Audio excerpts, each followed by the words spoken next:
Pat's one of my all-time favourite people in cricket. I think he's a terrific broadcaster and a writer who's produced some wonderful books, one of which is one of the very, very best books ever written on cricket, which I'm going to talk to him about at length in a minute.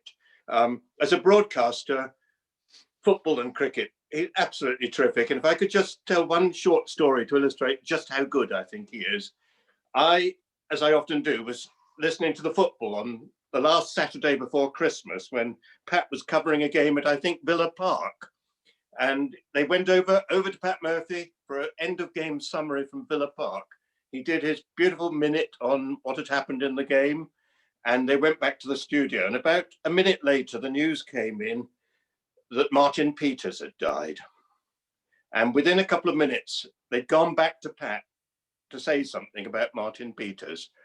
And Pat spoke for about 2 minutes with complete fluency, absolutely right to the heart of the man and as a footballer. It was the most beautiful piece of prose, constructed with no preparation at all. And then went back to the studio. Various other people spoke about Martin Peters afterwards. Nobody hit the button quite like Pat had done. And 2 or 3 minutes later, I texted Pat immediately, say how wonderful it had been. He replied immediately, and 2 minutes later, he's back on air describing the Aston Villa match again. I mean, how does he do it? A superb broadcaster over many, many years. And his inspiration, I believe, was my other favorite broadcaster, John Arlott. So I'd like to start, Pat, by asking you to talk to us about John Arlott. Can you hear me, everybody? Because you froze then, Stephen, but am I alive? Did you hear all of me? I did hear all that. I was blushing prettily. I need to tell you, Stephen, just as a PS to all that, I got 45-second notice from the producer about Martin Peters. And basically what he was saying is, you're an old such and such, you know all about him. Phil, for God's sake, Phil, do we get somebody more prestigious up to talk about Martin Peters? So I was perfectly happy just to waffle on. Any broadcaster worth his salt always wants to be told just Phil, because that means we get a chance to show off. It was no hardship at all. So thank you for that. In relation to John Arlott, John Arlott and myself have been mentioned in the same sentence is les mash SD. Heresy, so I'll move swiftly on, other than the fact that I admired him for a variety of reasons long before I ever met him. I particularly admired his work in terms of the anti-apartheid movement, and I also particularly admired his work as president of the Cricket Association. He said that was one of his great honours, and he loved county cricket as much as I did. And I see behind you, Stephen, you've got the Basil D'Oliveira book there, of which I'm most proud. 2 of my major cricket heroes, Basil D'Oliveira, as a player for his deportment and everything else, and John Arlott, who agreed to write the foreword to that book only when he'd read it, the manuscript, which of course was no hardship to me, but I saw that as a massive vote of confidence. And I still have John's handwritten note to me that he wrote to me over 40 years ago saying I got him exactly right. And I was very, very proud of that and remain so. And just before you, can I cut in there? Because he gave you some really important advice at the beginning of your career, didn't he? Beginning of my radio career, Stephen. I'd been in the BBC 7 years before that on television, when I had hair and prospects. But then when I joined the sear in yellow of radio, whereby you could relax a little bit more and not worry about the superficialities, John invited me over to Alderney. What a thrill, what a pleasure. So we sat there, and I was doing a book on the 100 hundreds at the time, the Centurions, from Grace to Zahir, the 20 players who scored 100 first-class hundreds, and John knew 18 of them. So giving me insights into those players was fantastic. But he said to me diffidently, can I give you some advice about radio? I said, John, give me anything, please. I fall at your feet. And he said, never forget the blind person. Don't just look straight ahead of you when you're analysing what's going on in terms of football and cricket. Look to your left, look to your right, bring things in, let people know what else is going on around you, the weather, who's in the crowd, what else is happening. Make that blind person wish that they were there alongside you. And that to me was an absolutely priceless priceless piece of information. Kind people in the past have said to me, wouldn't mind sat alongside you one day because you always sound as if you're having fun. And I took that as a massive vote of confidence, but fundamentally all that came from the great John Arlott, who was kind enough to give me the benefit of his massive expertise. Well, I keep teeing, I keep teeing you up. The other piece of advice he gave you, which is what I've been teeing you up to tell, is about listening to cricketers. Oh, sorry, Stephen. Yeah. Well, I'm not a mind reader. How would I know which one you were teeing me up for? Take that previous answer as a net. Listen to cricketers, exactly. When I first started going to Edgbaston in '74, when I came to the BBC at Pebble Mill and also Worcester, New Road, I remember John Arlott.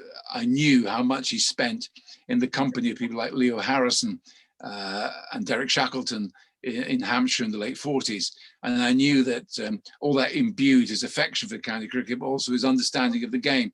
You always start a little bit, particularly these days, when you haven't been a player, you always start a little bit in the minus ledger, don't you? Because you're deemed not to know enough about the game. Well, I tried very hard to eradicate that preconception whenever I possibly could.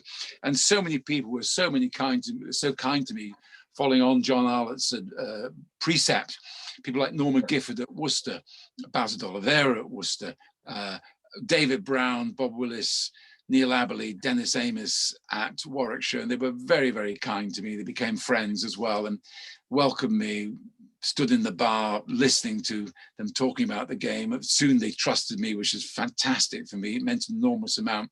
So my respect for county cricketers just soared in any event. And that was probably one of the few things I've got in common with John Arlott, my respect for county cricketers. And it's still my favourite form of the game, county cricket. And I will never forget the support and tutelage and encouragement I got from those admirable people in the county game. Now, let's move on to that book that I think is one of the great all-time cricket books. I'm wondering which Centurions. The Centurions. Published by whom? Well, it was eventually published by me, but not originally.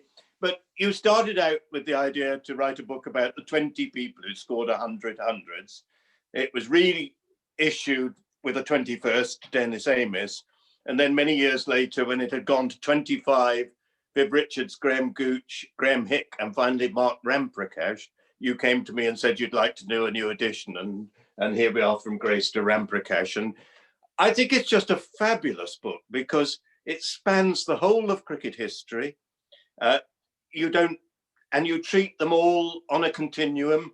You use the statistics. You've got a mass of quotes to have at your fingertips, quotes of what Les Ames or Bob Wyatt or Alf Gover said to you about bowling at a particular batsman, and there's a richness of history in there, and you capture each of them both as batsmen and as men, and that was some undertaking, wasn't it, to take that on at the time you did? Well, I was young then, Stephen, full of ebullience and drive.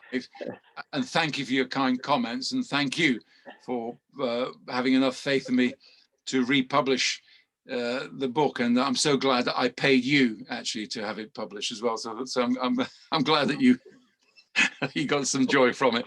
Well, we got some profit out of it, yes.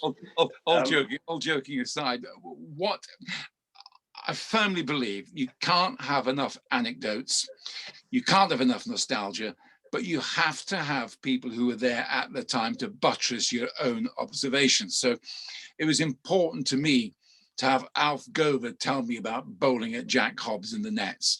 It was important to hear J.T. Murray and Fred Titmuss talk to me about Dennis Compton, and Les Ames talking to me about keeping wicket to Harold Larwood. Way back when, there's another book there behind you, Tiger Smith telling me about keeping wicket to Victor Trumper, telling me about being captained by W.G. Grace for London County. I wasn't there, but they were there. So the next best thing is to travel up and down the country.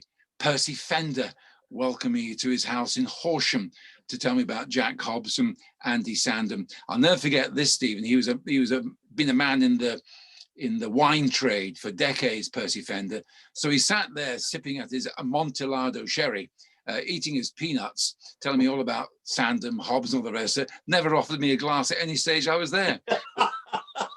It's amazing what you remember. So he finally dismissed me from his presence. You could tell that he was an amateur. He was PGH, not Fender, PGH. And he finally dismissed me from his presence. I didn't mind because I got more than enough.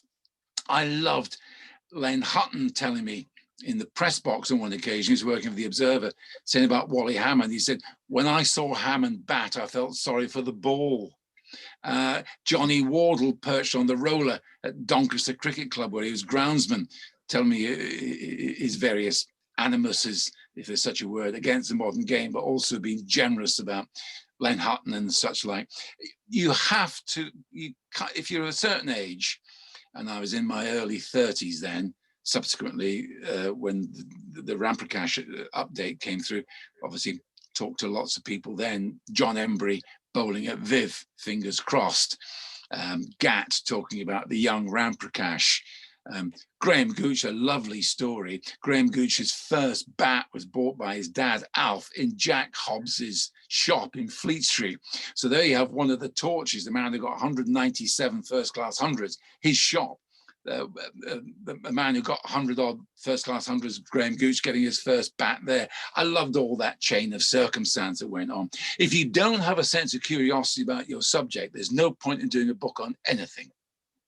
Yes. Well, let's just for a minute focus on the last two in the book, about both of whom you knew well. Let's start with Graham Hick, because he's a curious case because he seemed to have the world before him, and yet it didn't quite happen at test level. And there are one or two others in the book. Frank Woolley's an obvious example of somebody, a magnificent batsman who had a rather indifferent test record. What was your view of what happened to Graham Hick? Did we see the best of him at test level? No, and it reminds me of Churchill's description of Russia, 1945. Wasn't it an enigma wrapped up in a riddle, coated by a mystery, or something like that? Graham never really did himself justice, and I think there are complicated reasons for this. I'll say one thing straight away. If Graham Hick and Mark Ramprakash had had central contracts for the bulk of their career when they were in their prime, I think, A, they would have made over 100 test matches each, and they would have had far better records, because there have been some people who have played since their time, batted for England in the first five, who are not fit to be anywhere near them as batsmen, pure and simple. Now, obviously, Graham Hick never quite felt at home. I think he was dropped about 11 times by England. Sensitive soul, shy, modest, by the way. But you see him batting at New Road. During those times at New Road, those pitches were up and downers. And I've seen him play some magnificent innings. For a start, the year he got 1,000 runs before the end of May, 180 odd against the West Indies team who were bending their backs just before the first test match, Walsh and Patterson and co. My word, that was a magnificent innings, coming in at 0 for 1 on day one. If he'd batted at Hove, Taunton, the Oval, all his county career, he would have made even more runs. Great team man, much loved, hugely popular. Just didn't quite make it happen, even though you look at his record and it's fantastic. It'd have been even more fabulous, I believe, if all the stars had aligned in his own particular way. And don't let anyone ever tell you that Graham Hick didn't care about batting for England, even though he came from Harare.